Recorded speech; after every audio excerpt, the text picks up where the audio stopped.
Okay, so can you remember what year this was, or how old you were when you first got this It was radio? in the early 40s. Early 40s. So had the war begun?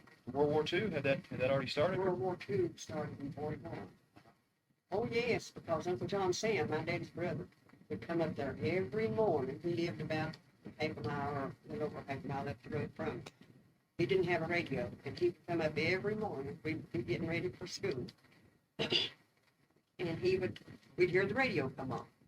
And he'd run in there and just open the door and come on in and turn that radio on. That's all he was interested in. He wanted to get the news about the war, yeah. But we didn't know to be interested in that. Yeah. Didn't Well, thought nothing about it. Well, you being a child, you couldn't really grasp But he was a what was going man, on. our dad, older than our daddy, and he knew what was going on. World War II. All right, so this is in the early 40s. You got And this radio. He spit a lot. He smoked a cigar, and he spit a lot. And I remember Willie, my sister, went and got him a bucket, and a bucket, set it down, where we carried coal into the stove, cook stuff.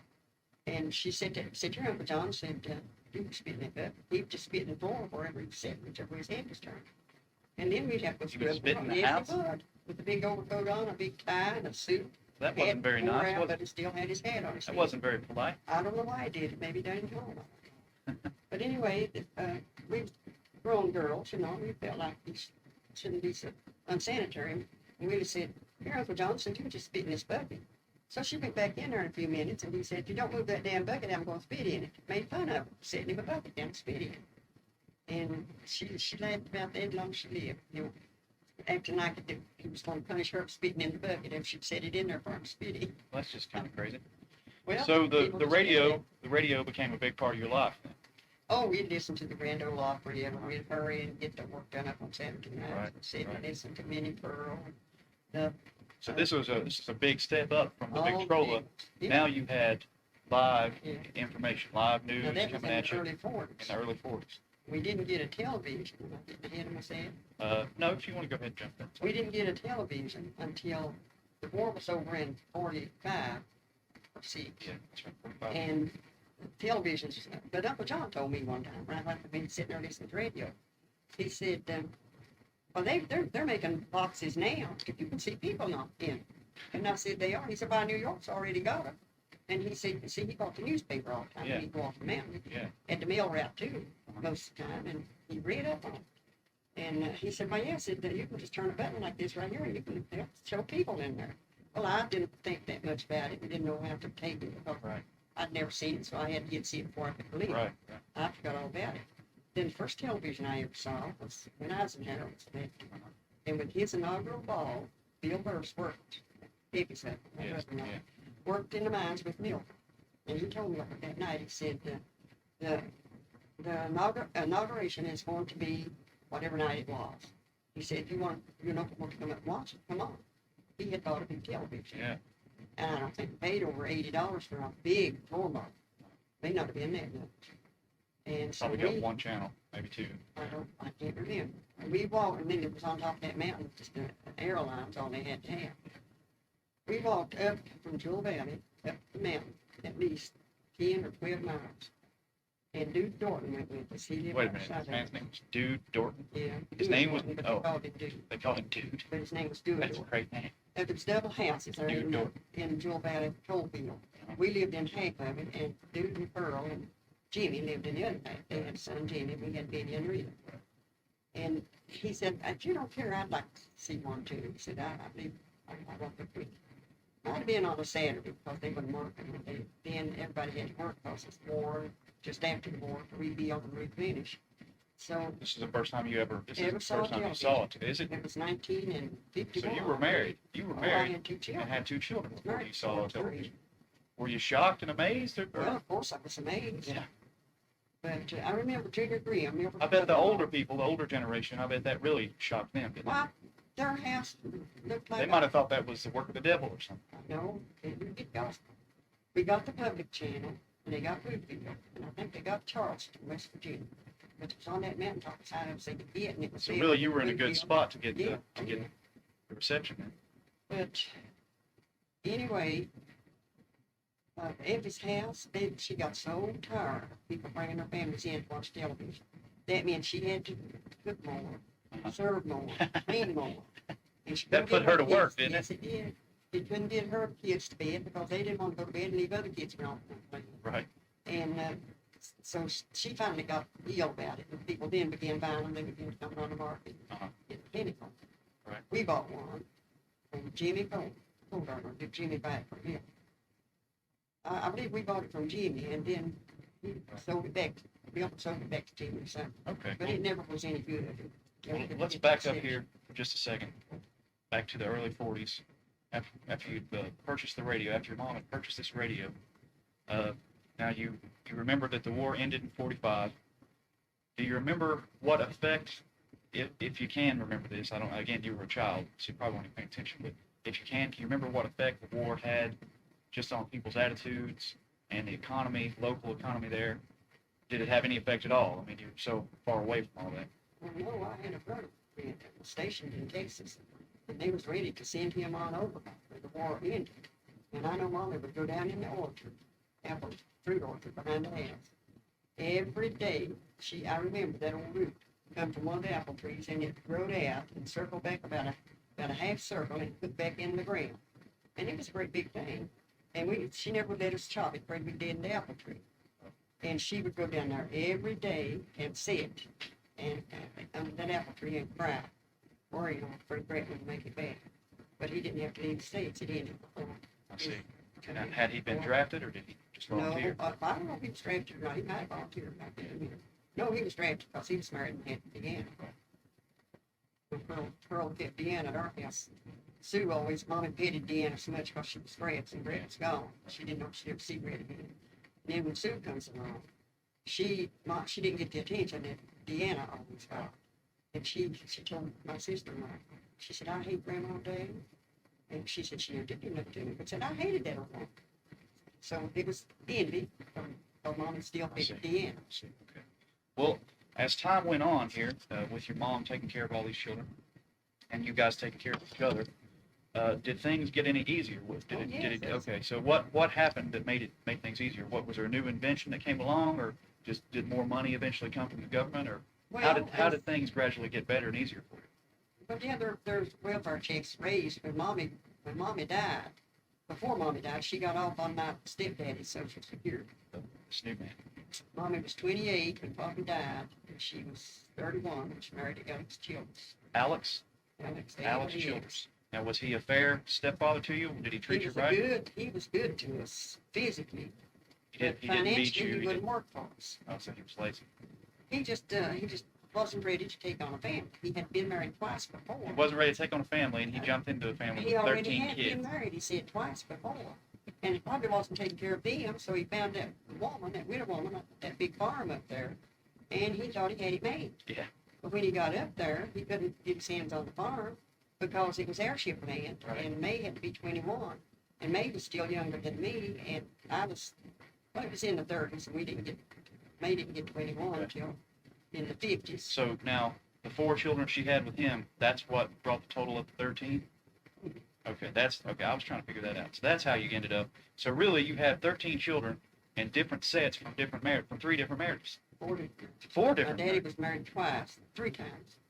Well, he married Burley's mother, Louise's mother, and my mother. Oh my God! So this is from and 4. And he died when he was 41. This is amazing. He must from have been 4 different marriages. Well, he was Mommy married a good-looking man. I've seen pictures of him, and also he was a lawyer, so that made him very attractive to women.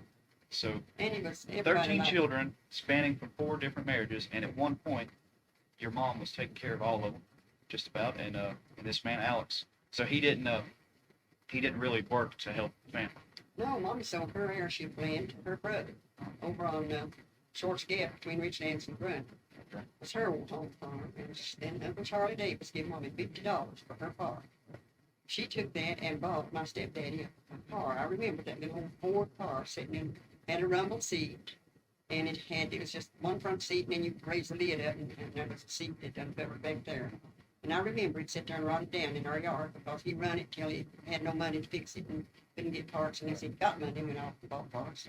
He walked off the mountain and just left it sitting there. So, do you remember him marrying your mom? Were you old enough to remember? Well, I wasn't at the wedding. Yeah, I remember. You remember that? Yeah. Okay, and so aside from being a little bit on the shiftless side, he was a fairly good stepdad. He was, yeah, he wasn't mean to us. or Wasn't mean. anything So like really, that. you got lucky considering the times. Could have been a lot worse. Oh, Yeah. yeah, with young girls growing up, he Uh-huh. could have been evil, but he wasn't. Right. Well, thank God for that. And so then, about how old were you when you began to date? Do you remember that? I was 14. About 14. And this is pretty common. Yeah. Well, it's common now, really. Half of us married at 15 and Yeah, 16. but that's what was different about that time from now, was that you would get married at 14. Because there was no school on that mountain. We went through the 7th grade, and unless you went off the mountain and boarded and found a high school, Yeah. you couldn't go no further to school. So really, getting married was a way out of the house. Well, that was, yeah, That was a way of yeah, kind of find being somebody that you thought- independent from the family. Yeah. Okay. But anyway, when Poppy went, see, his mother was one of the prominent lawyers out of front. Not lawyers, but prominent rattlers out of front. And they put him through college, or not through. So he they married sent him into some off to money. college. The first marriage. No, his daddy, yeah, he married into Yeah, my yeah. daddy. Your father married Yeah. with his first marriage. He married into some Yeah. money, and She they was his and her families are the ones that put him through law school. No, my grandmother, Rebecca, we're getting it wrong. My grandma Day was Lou Isaac Rattler. Uh-huh. And she married my grandfather, which was James Whitten Day, in the 1800s. And so they had money. I don't know if she had money, but they owned half a front of the Mattie Williams Hospital in Ridgelands, which they tore it down just a couple of years ago and made the fire department. That belonged to my daddy's first cousin, Dr. Rufus Britton. He was my daddy's first cousin, and he owned that hospital. Louise's mother was a Parker from Chattanooga. Okay. She was a music teacher in the college where Poppy was going to study law.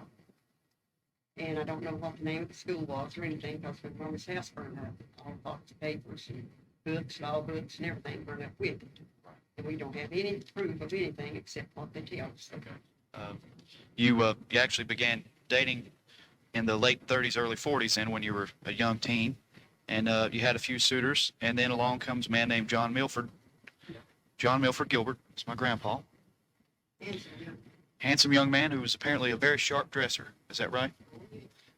And that kind of made him stand out. Stood about 5'7", 5'8", but he was in good shape and a very fine dresser. And that made him stand out to you. Is that right? And didn't you say he dated your sister first? Didn't he date you? It started there. May didn't like him, he didn't like her. Okay. Okay, so it didn't work out with May, and you decided you liked him, or did he decide he liked you? Did he ask you out? Is that what happened? Oh, yes, we made a date with him, and he filled that date. He come right back up on Wednesday evening, brought his guitar. We sat on the front porch, and he played the guitar and sung. Let me ask, do you remember anything that he played and sang? I bet at least one song I know. I bet he sang The Wildwood Flower, He right? played that. The Wildwood Flower. I guessed it. That was his pride and joy. Really? That was his That means favorite he song? wa- A lot of it. He played a lot of it. He played a lot more And than that. sung, he had a beautiful He voice. could play and sing. He could bass, he could sing bass, Wow. and he could sing a soprano. He Uh-huh. would sing it right. Yeah. He could just pick up a song and bring it right out. Is that right? He was good. Well, I heard him Country play, guitar. but I never did hear him sing. But I didn't realize he was, into doing both. So that kind of wooed you a little bit. You like that, right? His grandfather was a music teacher. Oh, okay. His grandfather, Josh White, was a music teacher. Okay. And he traveled over the country up to there, mountain to Yeah. mountain, teaching music Yeah. in churches. Yeah. And he took hymn books, and he could read every note, or so we thought he could read Yeah, every I'm note. sure he could if he was In a the teacher. hymn book. Yeah, I'm sure he And could. Milford said he told him one day, he said, Milford, sit down here and let me learn you something. And he said, I said, Grandpap, he called him Grandpap. I said, Grandpap, I want to learn, but right now I'm in a hurry. Yeah. And he said that opportunity never struck again. And he regretted it. He said, I really wish that I'd sit down there. Even if I'd have got a whipping from his mother whenever he got home, he wished he'd let So him he just show didn't you a new learn- music note. He didn't learn what he knew from his grandfather. No, He just picked it up on his own. his brother Arthur. His And brother his Arthur. brother-in-law, Bill White, Okay. that played guitar. Bill White helped Benny a lot, and Lynn said Bill White helped him a lot. I reckon Bill White could make one talk. That's was Lynn, her daddy's uncle. Yeah. Mary Wilkes' brother, sister, I mean. Okay. All right. So how long did you date before you got married? 15 months. Dated 15 months. And then you got married. And he was already working in the mines He was before drafted. you got married? Oh, yeah. He was drafted. That's how he wore such fancy clothes, tailor-made suits.